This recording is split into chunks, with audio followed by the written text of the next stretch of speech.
The Cincinnati Zoo and Botanical Garden is celebrating its 38th annual Festival of Lights this year. The festival, which was started in 1982, displays more than 4 million LED lights each year. The zoo itself was built in 1873 and opened its doors in 1875. It is the second oldest zoo in the United States and was declared a historical national landmark in 1987.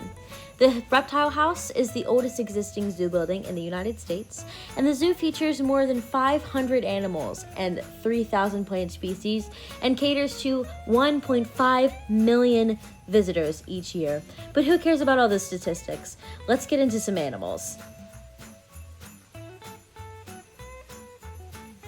Arguably, the most gracious of the animal kingdom is the hippopotamus. Hippos, as they are known by on the streets, do not swim. They actually kick off the ground and propel themselves up. They are semi-aquatic mammals that cannot breathe underwater. How do they do it, you ask? They hold their breath. The tilapia in the tank are not food, nor would you want to eat them because they eat the hippo poop and keep the tank clean.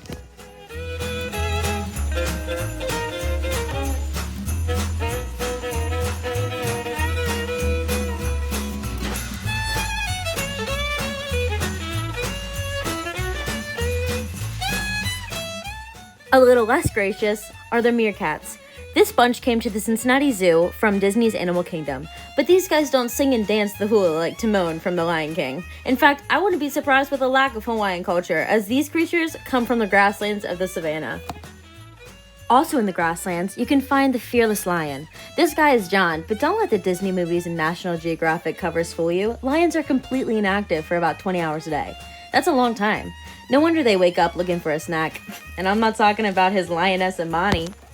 Next up in the cat family are the Malayan tigers. Tigers are solitary animals, so you will never see two in the same enclosure. This is Patari, but right next door is her sister Izzy. Her favorite snack is a blood popsicle to be enjoyed on a hot summer day. And yes, it's as gross as it sounds, but the zookeepers use it as an enrichment tool to keep her mind sharp.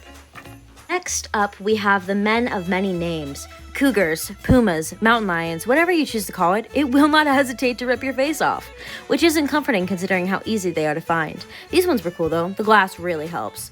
The glass is covered in dots for bird conservation, as many could not see the glass and would fly right into it. But considering what's on the other side of the glass, I would find a different flight path.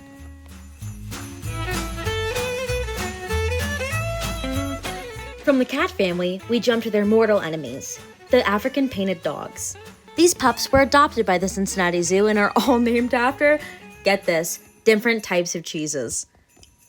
The satellite dishes on their heads are great for hearing oncoming danger and alerting the rest of the pack. I wouldn't recommend these as house pets though, even though they look really cuddly and I do have the strong urge to scratch behind those giant ears. I enjoy having hands, as I assume do you.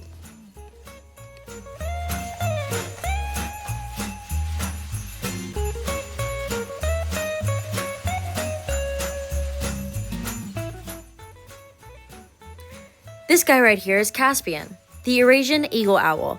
Typically this species weighs only 9 pounds, but this guy doesn't play with his food.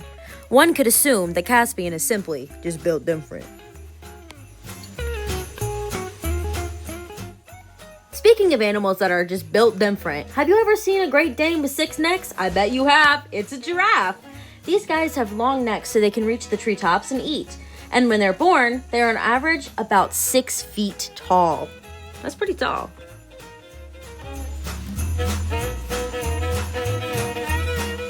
Now to take a trip to the Down Under, Roo Valley is one of the newest additions to the Cincinnati Zoo and houses 7 kangaroos.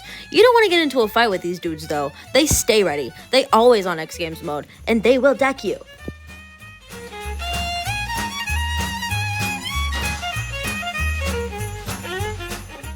We have the rhinos, and there are a lot of jokes I can make about the protrusions, but it's a family-friendly establishment, so let's just stick to the facts. These guys are really endangered.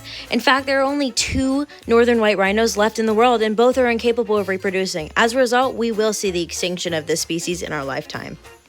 Animal conservation isn't the only thing the zoo's got going on. The zoo has saved 1 billion gallons of water since 2006.